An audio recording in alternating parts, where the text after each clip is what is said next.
In my last role, I was working in communications for an environmental not-for-profit, and one of the things that we had realised is if you want to motivate people to look after the environment, you actually have to connect with them about the things that they care about. And one of those things we realised was outdoor recreation, actually experiencing the outdoors. So we had connected with QORF on a number of occasions. We sponsored the Visioning the Outdoors film festival. And I've recently started a new role with Alzheimer's Australia Queensland. One of the key messages as an organisation that they emphasise is prevention of dementia and reducing your risk of dementia. And one of the ways to do that is by looking after yourself now and today can actually reduce your risk of dementia in the future. So I see a really strong connection with the outdoors here, and this is one of the things I'd like to talk to you about today.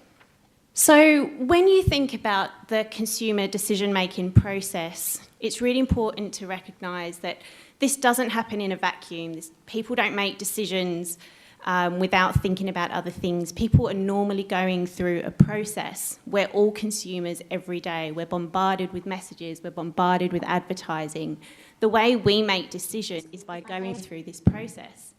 And the first thing you'll see there is that we recognise there's a problem. So we identify need. And that might be, for example, we think of Bob, and he's got an old car. He's recently graduated. He's now in full-time work. He's got a full-time salary, and he wants to upgrade his car. He wants to demonstrate to his friends and family that he's, can now stand on his own 2 feet, that he's got money. And so this is his need that he identifies. So what's the next step that people do? We normally jump on Google and do a bit of an information search. We might ask our friends and family. We might look at product reviews. And that's the point where people become aware of who you are. So if they find you, they'll become aware of you. But being aware isn't enough anymore. Think of all the things you're aware of, but think of the things you actually choose, or the things you consume, or the decisions you make. So you can see from being aware to actual product choice, you've got a few steps to go. So from that information search, you might pick 2 or 3 options that you decide, coming back to Bob in his car, he's put 2 to 3 different models that he thinks could work for him. At this point, they might trial your product. So he might go for a test drive, for example. And from that, he'll make a decision on which model works best for him. Now, it doesn't stop there. We make decisions, but after that, we'll actually evaluate whether that was the right decision for us or not. Think about something really simple. You go sale shopping, and you pick up a number of stuff. You might spend $200. You feel great in the shop, and then you come home, and you look at those bags, and you think, oh, God, what have I done? And, the credit card statement comes, and you think, oh, should I really have spent that money? And you might get a feeling of regret. So people are evaluating that decision even after they've picked it, and you have to try and make sure that that decision they take away, that they feel good about it. And then if it is a good experience or if it's a bad experience, there's word of mouth. And don't underestimate the importance of word of mouth, because that's, recommendations from friends and family. One of the things that, for example, with myself, I use the City Cycle, those Lipton yellow bikes. And I always get asked, does anyone actually use those? And I go, yeah, me. And that's word of mouth. I'm constantly telling friends about it. Alana would know. I'm constantly trying to encourage people to sign up, because it fulfills a need for me, and I've had such a positive experience that I, spread the word. Now, I know you've all heard this before. This is nothing new. But you really need to think about who it is that you're talking to. And there's this myth that there's the general public, and there's this homogenous group of customers, and they're all, they all look the same, and they'll speak the same, and they'll think the same, and they're standing there with a pot of money, or, they're ready to all come to your door and say, yeah, we want to engage in your activity, or we're ready to consume your product. And unfortunately, in reality, it doesn't work like that. People think differently, and where, you have your different stakeholder groups, and you need to do an analysis for your organisations and who that is. And from that, you can decide on where you want to invest your time and resources. So there's this idea of goal value as well. There's a man called Phil Barden, and he's a psychologist, and who presented this in one of his books. And it's a really simple idea, but a very effective idea. So if we think of goal value, we've got the donut, we've got the apple, and we've got the orange. Now, if I were to ask you what's healthy, if your goal was to eat healthy, you'd end up with the apple and the orange. Pretty simple. If I were to ask you, your goal is a quick snack, you'd end up with the donut and the apple. So it's a really simple concept, but when I read it, I thought, this is so obvious. Like, this is so simple, but so effective. And so you need to think about, with your audiences, what is the goal that they're trying to achieve? And from that, you can analyse, well, what is your competition? For example, if someone's goal is to keep fit, then you're competing with the gym, you're competing with jogging, you're competing with cycling. If someone's goal is to connect with nature, you're competing with hiking, you're competing with kayaking, you're competing with surfing. So you need to identify with your stakeholder groups what that goal is. So this is, again, nothing new, but from all the things I've read, and I've built in it over, my time working in the communications world, but these to me are my recommendations that I'd like to share with you today of 10 steps to follow for your communications plan. So we've talked about this already. Who are they? But actually analyse and think about who they are. So think about, what are their demographics? What's their education? What's their income? What's their race? Think about their geographics. So where are they? In my last role, we had a big division between rural audiences and peri-urban audiences, and we had to adjust our communication channels for that. Think about their psychographics. This is really important. This is what they care about, how they identify them, or who they identify themselves with. So this will tell you not what they're choosing, this will actually tell you why they're choosing something if you think about it enough. And think about their behaviour. So one example that comes to mind is if you're trying to reach out to, say, young mothers, think about their behaviour. If you have an activity that's happening on a Saturday morning, you're probably not going to engage with them very well, because Saturday morning, most mothers are, ferrying kids from sport activity to sport activity, and that is a behaviour, popular behaviour, that happens with a particular segment of the market. So number 2, think about what you want to achieve with this audience. Just saying you want them to be aware isn't enough anymore. Think about what you want them to do. Do you want them to trial your activity? Do you want them to sign up to be a member? Do you want them to come along to an event? Actually be specific about what you would like them to do. And then this is where you need to do a little bit of critical analysis and be very honest with yourselves and think about, what do they currently think of you? What is their perception? Because it's only when you think about that and you think about, okay, well, what would I like them to think of me? And you can think, where am I at now? Where would I like to be? And from that, you can start developing some strategies of how you're going to get there. And we've spoken about this earlier, but what is that goal and what is that need that you're fulfilling for that particular stakeholder? And from all of that, you'll pull it all together and you'll decide what are the key messages you want to communicate with that audience. You also need to think about, how do they access information? So, for example, if we're talking about Gen Y, then you might be thinking, okay, well, what social media platform are they using? If you're thinking about an older audience, well, they may not be on Instagram, for example, but they may read hard copy newspapers still. So actually have a think about, what are the communication tools that they're using? And from that, you can decide and prioritise what communication tools you're going to use. What I'm finding in my new role is there's all these different possibilities of what we could do, but there's only 5 days a week and there's only 8 hours in the day. So we have to actually decide as an organisation where we're going to invest our time and resources. This point, number 8, for me is one of the most important points. Actually map out the journey that someone will go through when they're contacting your organisation. So what are all of the different touch points that that someone has with your organisation as they come through that funnel? From the first moment that they contact you, what are all the different points of communication? And once you map that out, you can actually just start identifying some of the gaps. And this is something that I'll be doing in my new role with Alzheimer's Australia, Queensland. To give you an example, earlier this year I made a New Year's resolution I'd been putting off for a while. I wanted to sign up to 2 different charities. I already had an idea in my mind of the causes, and so I picked the charities.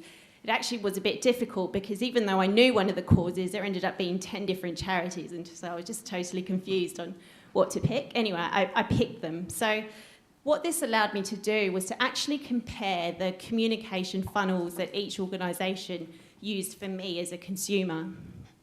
The first organisation, I received a receipt with a personal letter from the Director of Fundraising, and then received e-marketing communication shortly after that.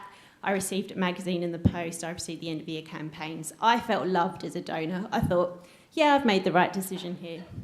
With the second organisation, I got a very impersonal receipt saying, this is your receipt, no thank you or anything. 4 months went by before I got any form of communication. And that form of communication was an end-of-year campaign asking me for money. And I thought, guys, you haven't given me any love. I don't feel valued. And then from the end of June, I got about 3 or 4 random bits of communication all in one go. And then I got this sporadic communication around September time. And I thought, I just don't know if I feel valued even though this is a cause I really care about. At the end of the year, I'll probably think, do I want to continue giving to that particular charity? You know, do I feel like I'm making a difference, or, you know, do I go and take my money somewhere else? So 9 and 10 comes to your evaluation. You actually have to be able, at the end of the year, look back and think, okay, well, what's actually worked? And a little bit, you know, some of this is trial and error, and it's okay to make mistakes. You know, with stuff like social media, it's not expensive these days. So actually try stuff, see if it works. If it doesn't, bring it back and look at what's not working and then reevaluate. And then who is responsible? If no one is responsible, no one will do it. So you actually have to assign who is responsible for what bits of communication. And this doesn't have to be the one person all of the way. You can actually share this up. So, for example, with the netball club that I'm part of, the secretary will often make the first contact, and that might get passed on to the president, and then they'll get added to a mailing list, etc. So actually think about who is responsible. Okay, so just want to give you, I guess, a quick example. So this is Sue. I found Sue on Google. She looks very friendly. She's in her late 30s. She's got a couple of kids. She works full time. I know so much about Sue. And so her problem is that she realises that her kids are spending too much time outdoors. Too much time on the screen. and she wants to get them outdoors. So this is her need. She's got these 2 little rugrats at home, and she needs to get them outdoors and away from the screen. So she has to chat with her friends, and her friends say, on Saturday I took the family down to Burra Creek. I don't know if that's a real creek, I've just made that up. And we had this great trip with the family, this canoe trip, and we had this beautiful time on the river, and even though the kids aren't strong swimmers, it was, we had life vests, so that wasn't even a problem, and everyone wasn't arguing for an hour, so it was so nice, and, just to relax with nature, and I saw how calm the kids were. And so Sue thinks, that sounds pretty good. No arguing for an hour. I might take that up. So what does she do? She does a bit of a Google search, and she, remembers the name of the club, so she has a look online, see if she can find it. She comes across this. That's if she can find it. So let's assume that she found it, and she comes across this website, and, it's all cluttered, and fonts all different size and colours, and, it kind of hurts the eyes, and it's really hard to navigate and find information. And so this is Sue's first impression of this particular canoe club. This is just a random website, so don't worry, I haven't looked at anyone's actual websites. And But I guess the point here is that first impressions are really important. You've got about 3 to 4 seconds for someone to make an impression of have an impression of your organisation online. So actually think about that and analyse your websites or your social media presence and think about what is that first impression that you're giving people. So I've got my 2 crosses, and let's say she came across this website. Again, a random website I've pulled from Google, but I thought it was really nice. It's very simple, it's very clear, it looks quite easy to navigate, it's got this beautiful photo, so it gives me that emotional connection. 3 to 4 seconds, I think, yeah, that looks pretty good. I wouldn't mind doing what they're doing. So, you know, I'm not saying go out and spend $20 to create a website. You can create websites pretty cheaply these days, and there's a lot of free templates around. Don't make something fancy. You don't need something fancy. Just make something that's easy and that's clean. You can normally go to a web designer these days and say, this is my budget, and they'll come back to you and tell you what they can do. Okay, so she's moved on from the website. She's thinking, okay, this sounds pretty good. I've got a few questions. How does she get in touch with your organisation? So on the website, do you have that contact page that's easy for her to find? Or is there one of those really terrible online forms that, you know, you fill out and then you never know if there's someone at the other end of that form and if they'll ever get back to you? I don't recommend using online forms. It's, you know, if you're a small enough organisation and you want to keep that personal approach, then just put someone's name and someone's number and an email address. People know that they can get in contact with you. And then make sure that you actually respond. So don't leave it for 10 days and then respond. Actually have processes in place so that, you know, make sure you get back to someone within 48 hours of their inquiry. So then life happens and Monday morning comes around and, you know, she thinks, oh, well, that was a good idea, but, you know, it's Monday mornings, I've got to get the kids to school, and, you know, she forgets about it. So I guess that's the point is that we don't go through this journey in this really neat consecutive process. We go through this journey, but, you know, it might happen over a long period of time, and, you know, life happens and we get distracted. We're not thinking about that activity or product or organisation and thinking, how do I, you know, get to where I want to get to? It doesn't necessarily happen that way, so you need to anticipate that. So let's say, okay, she got distracted, but she's come back to it and she's ready to book. Sorry, just one more message there with the distracted bit. Make sure you've actually taken her contact details so someone can follow up with her if you don't hear back from her again. So she's ready to book. Again, think about how easy or difficult is it for someone to book an activity with your organisation. Do you have a PDF form hidden on your website that people need to print and download and fill out by hand and then scan it back, but the, you know, scanner at home's not working, or people don't even have scanners sometimes. So think about how easy or difficult it is for people. And once she's booked, have you communicated with her? So she's actually might have exchanged money. Have you actually sent her an email with, you know, this is all the things you need to bring? Have you reassured her? Have you made her feel good? Have you reminded her a couple of days before the event that the event's actually happening? And then has anyone followed up with her after the event? So if you let that contact go, you're probably not going to get her back again. So it's much cheaper to keep your current contacts than it is to attract new contacts. So with people that are coming through your funnel, actually make sure you nurture them and look after them and do everything you can and have things in place so you're actually following up with those people. So I've been reading a lot recently, and this brings us to this next point around how we perceive value as consumers, as people. Unfortunately, we're quite irrational when it comes to decision making and how we perceive value. So this is a very simple diagram, but I think it demonstrates it quite effectively. You've got 2 circles, one on the left and one on the right. Now, your eyes can't help but see that the blue circle on the left looks bigger than the blue circle on the right. And that's simply because of how it's framed. And when I say how it's framed is how it's presented with the other information around it. The only reason it looks bigger on the left is because the circles are smaller around it than the circles on the right.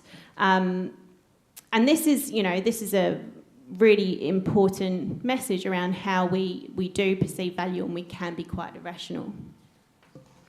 So think about when you're presenting your information, what's the other bits of information that you're presenting around it? So this brings me to this next example in that... Oh, where's my... Okay, well, sorry, the slides aren't working properly. That's all right. So forget the Kronenbourg on the left. We've got a Carling and a Budweiser. So just put out your mind. When you've got the two options, and they actually did an experiment with the two options, and they asked people to pick whether they wanted the Carling or the Budweiser. One's priced at £1, the other is at £2. So they found that 2/3 of the people ended up going for the Budweiser and 1/3 going for the Carling. You know, they probably thought it's a bit more expensive, might be higher quality, and so people were influenced by having the Carling there and the Budweiser there, and most of them picked the Budweiser. And then they did the experiment and they introduced the Kronenbourg, which is a more premium beer and it's priced at £4. So exactly the same options on the left, you've just introduced a third option, more premium option on the right. And what they found was that 90% of people picked the Budweiser, 10% picked the Kronenbourg, and no one picked the Carling. So you haven't changed your options on the left. All you've done is introduce a third option on the right. And as consumers, we actually love to pick the middle option.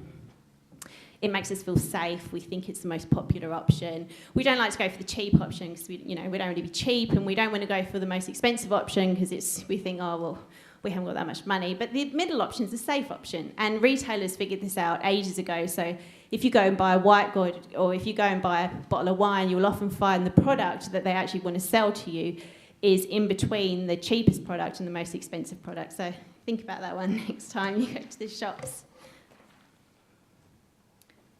So an example of how some organisations are using this in practice. This is a charity. This is their monthly donation page. You can see they've got $30, $40 or $50. They've already pre-selected the middle option for you, and they've only actually given you 3 options. You can fill out the amount at the bottom if you want to, but they're actually trying to encourage you to pick the middle option. Bearing in mind that the average donation in Australia is about $350 a year, so these clever people obviously know this, and they've actually priced that at $480 a year. So above the average is what they're encouraging their potential donors to choose. This is another charity. This is their online form. They don't give you any options. They just say, enter your amount. That's assuming that we're completely rational people and that when we go to that website, we know exactly the amount that we want to donate and we've worked out that budget in our head.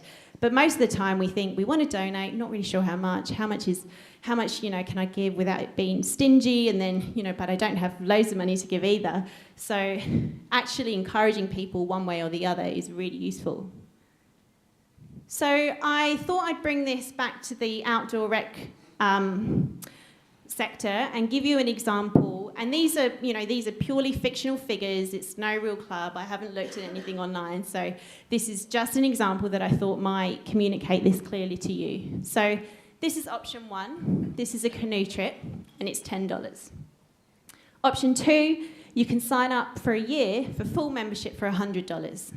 Now think, as a consumer, you'd think, okay, well, I'd have to do 10 canoe trips to get my money back for the membership. Do I think I'm going to do 10? I don't know. I haven't done it that much before. So 10's pretty cheap. I mean, what can you get for $10 these days? Like a coffee and a muffin. Sounds pretty cheap to me. I can just do this kind of pay-as-you-go option, and then I don't have any commitment to anything. And actually think there that by pricing your activity at $10, that's the value you're communicating to people, and that's the value that you're anchoring in people's minds, that your canoe trip is only worth $10, a coffee and a muffin. So this is an alternative. A single canoe trip priced at $50. Okay, it's more expensive, but if you compare it to, for-profit companies, retailers, that's still pretty good value for money for a one-off canoe trip. And you're pricing it that much because you might not get that customer back. And you're acknowledging that it's more expensive to attract a new customer than retain customers. Option 2, you have a bronze membership for a year for a single person for $130. And I did write these figures down of how much it works out per trip. So that's $43 a trip. So it's cheaper than your single canoe option. Option 3, silver membership for a year for a single person, $199 for 10 trips. So that comes to $1990.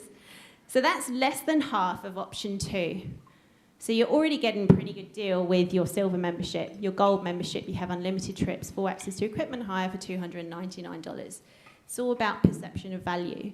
So with this option, you'd be ideally encouraging people to pick that middle option. And just by the language of bronze, silver, and gold, you're already communicating to people the value that you put on those different options. So that's pretty much it from me. I guess my 3 takeaway points here is really know who you're talking to and actually really think that through. Map out your customer journey, and this is one of the exercises I'll be doing in my new role. And then think about how you package and present your options, because that's really important, and that will actually influence how people make decisions around your service, product, activity. Thank you very much.